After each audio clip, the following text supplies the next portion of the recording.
बांग्लादेश पर बहुत बड़ा हमला हुआ है। बांग्लादेश की 271 किलोमीटर सीमा पर पूरी तरह से कब्जा कर लिया गया है।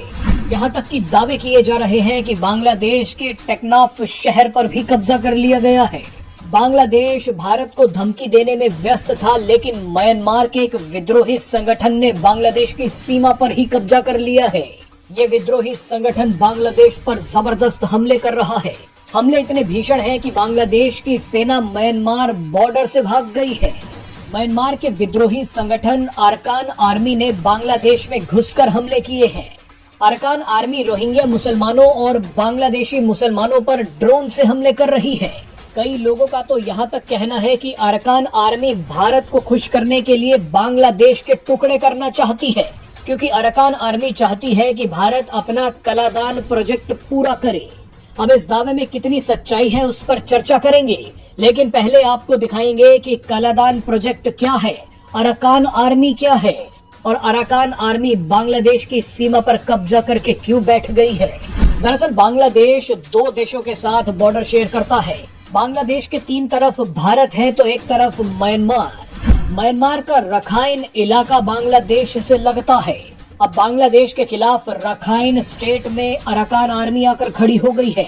पिछले कुछ दिनों से अरकान आर्मी बांग्लादेश पर ताबड़तोड़ हमले कर रही है। आप जानते ही हैं कि म्यांमार में गृह युद्ध चल रहा है। म्यांमार के अलग अलग इलाकों पर अलग अलग विद्रोही संगठनों का कब्जा है।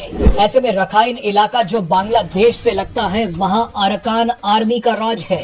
आप बार बार जिन रोहिंग्या मुसलमानों के बारे में सुनते हैं वो रखाइन के रहने वाले ही हैं। रखाइन में 30% आबादी रोहिंग्या मुसलमानों की है तो 60% से ज्यादा बुद्धिस्ट है। रखाइन इलाका हमेशा से ही बुद्धिस्ट लोगों का रहा है, लेकिन इस इलाके में रोहिंग्या मुसलमानों ने बुद्धिस्ट लोगों को मारना शुरू कर दिया। इसी का बदला लेने के लिए रखाइन के बुद्धिस्ट लोगों ने 2009 में अरकान आर्मी की स्थापना की। अभी तक तो अरकान आर्मी सिर्फ रोहिंग्याओं से ही जंग लड़ रही थी, लेकिन जब से बांग्लादेश में मोहम्मद यूनुस की सरकार आई है, तब से अरकान आर्मी ने बांग्लादेश पर भी हमले शुरू कर दिए हैं। अरकान आर्मी का मानना है कि बांग्लादेश में मोहम्मद यूनुस की सरकार आने की वजह से रोहिंग्या मजबूत हो सकते हैं। इसी को रोकने के लिए अरकान आर्मी ने बांग्लादेश और म्यांमार की 271 किलोमीटर सीमा पर कब्जा कर लिया है। हाल ही में खबर आई है कि अरकान आर्मी चाहती है कि भारत अपना कालादान प्रोजेक्ट जल्दी पूरा करे। कालादान एक multi modal transit transport project है जो कोलकाता से म्यांमार और फिर म्यांमार से मिजोरम तक जाता है। इस प्रोजेक्ट में समुद्र, नदी और जमीन तीनों रास्ते शामिल हैं। कालादान प्रोजेक्ट का म्यांमार वाला हिस्सा रखाइन स्टेट से होकर ही गुजरता है। ऐसे में अरकान आर्मी भारत को खुश करना चाहती है। वो चाहती है कि भारत जल्द से जल्द इस प्रोजेक्ट का काम पूरा करे। अब म्यांमार में तो कोई सरकार है नहीं, अलग अलग जगहों पर विद्रोही संगठनों का राज है।